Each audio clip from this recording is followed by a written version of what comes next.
Welcome to Type Tune Tint. I'm Tom Kranz. Today we meet the youngest creator ever featured on Type Tune Tint. Amobi Miracle Moses Eche is a young man of 13 living in Irvington, New Jersey. He told his mom a couple of years ago he wanted to write. She said fine, thinking it was just a fleeting notion. 2 years later, Moses has now written his third book, an inspirational story that creates a metaphor for redemption from a flat tire. Let's find out what's next for this young author. And I'm joined by my special guests today, Moses Eche and his mom, Happiness Eche. There they are, left and right, live from their palatial estate in Irvington, New Jersey. Moses, the reason we're doing this is because last year in 2024, we were all at this book festival together. And Moses was 12 at the time, and he came up to my table because I guess it had been advertised that I did a podcast. He came up to a table and he showed me this book that he just written. It's a children's book called Jacob and Larry in Middle School. And he said, "Hey, interview me for your podcast, will you?" I mean, he didn't say it like that, but he came up to like a total stranger, and I said I was impressed by that. So I then went over to their table. And Moses was over there with his mom. And I just thought that was really cool. And, here you are today, young entrepreneur and, your bodyguard / mom. And I just love the fact that you guys are kind of a team there. Okay, tell us about school. Where do you go to school and what grade are you in and what kind of stuff are you interested in? I go to school in Irving, 14th Avenue, Newark. The school name is Great Oaks Legacy, Fairmount Heights Middle School. Okay. It's a charter school, and I'm interested in basketball and American football. And writing. And writing. Let's not forget that. That is the reason we're here today. Mm-hmm. So you wrote, the first book that I saw was this one, and then you wrote, I guess, a second book, Jacob and Larry in Middle School, Book 2. There it is. And then you recently wrote a third book called The Busted Tire. This is a more ambitious book. It's like 60-some pages long. Tell me a little bit about why you decided to write and what inspired you to write. I started my first encounter when I first started writing was when I was in church. And the pastor asked anyone who wanted to write a book that they would support them all the way. So I just looked over to my mom and I asked her, Can I write a book? And she said yes. And that's when Jacob, Larry in Middle School 1 started and the rest of the book started. And so you were inspired by your pastor, basically. Yes. So I'm guessing church is a big part of your life? Yes. And Happiness, you seem very happy to support him. When he said, "I want to write a book," you pretty much right away said yes? Yes. I've always told him that I will always support him. I've always given him that room to express himself. So when he came up and said, that he wanted to write, I initially thought, he was joking. So I said, sure, go ahead. So, and I supported him. Well, now he's written 3 different books. So I guess we can pretty much say he's on the road, to being a writer by now, right? Yeah. Do you see that, Moses, as something that you'd like to do, like as a full-time thing, when you get older? I'll keep writing like as a part-time thing. For full-time, I want to be a petroleum engineer. A petroleum engineer. Wow. Where did that come from? Honestly, I like engineering, but I just think before I wanted to be an aeronautic engineer. And now when I looked at the pay of a petroleum engineer, I was like, oh, Mom, I want to be a petroleum engineer. Because it pays more, eh? Yes. But as you know, I'm sure, because you're a smart guy, the kind of the world energy model is trying to get away from oil-based and from carbon-based, which would be petroleum, trying to go more towards electric and batteries like that. You're not worried about that going forward? It's not like a established thing, but I just want to be in the engineering field. Kids interested in science are especially being sought after now because here in America, we need homegrown people to become scientists and mathematicians so that, all that talent doesn't come from other countries. So I'm guessing that he's doing pretty good in school, Happiness. Would you say that's true? Yeah, he's a very brilliant chap.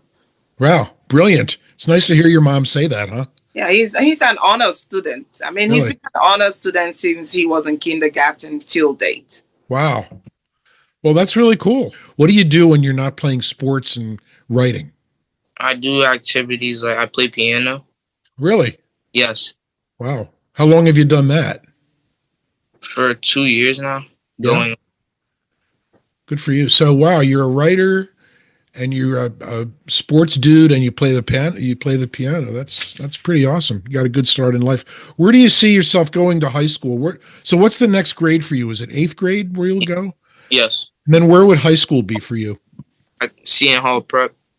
Seton Hall Prep. Okay, I got you. So, the book, The Busted Tire.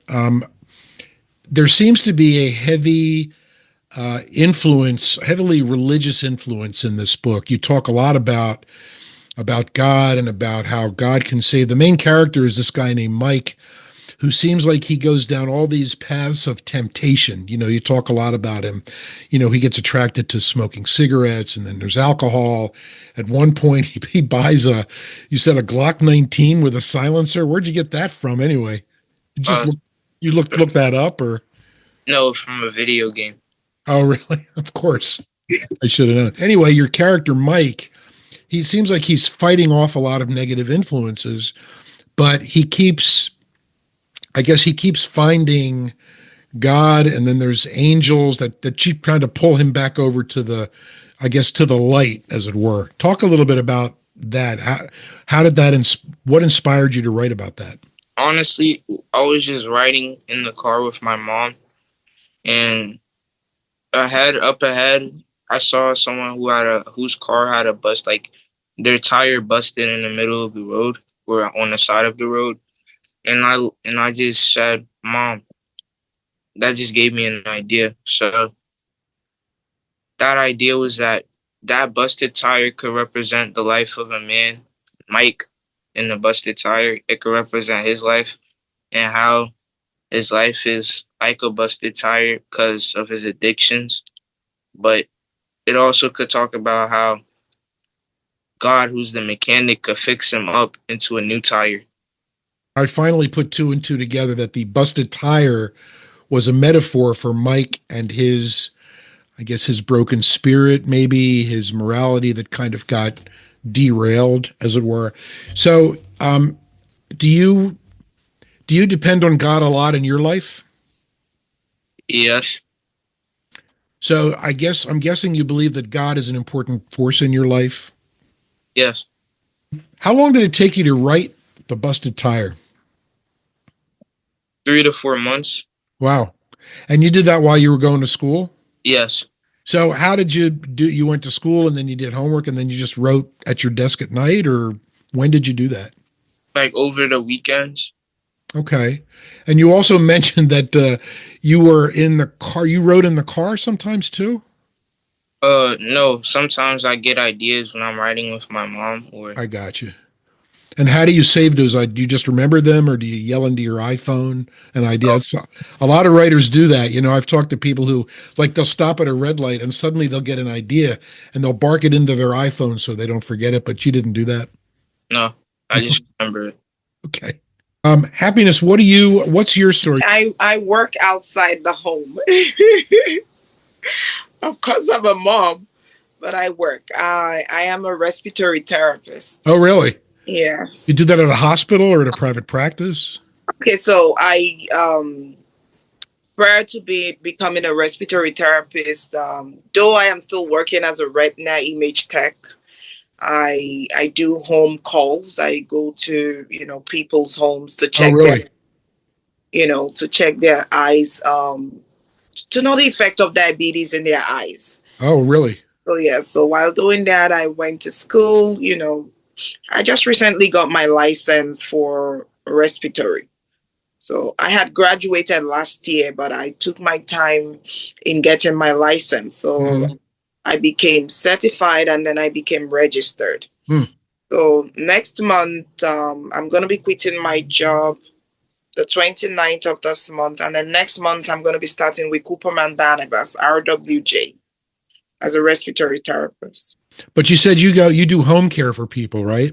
Yeah, I do, home checkups. Yeah. I check, diabetic patients. I check their eyes. Yeah.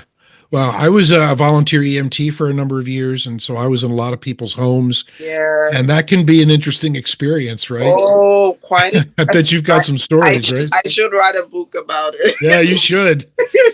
Just some of the things you see, I'm sure, are just, It's a lot. Yeah, I bet a lot. So, Moses, you never had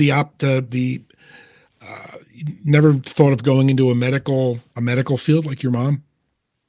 I did, but then I changed my mind.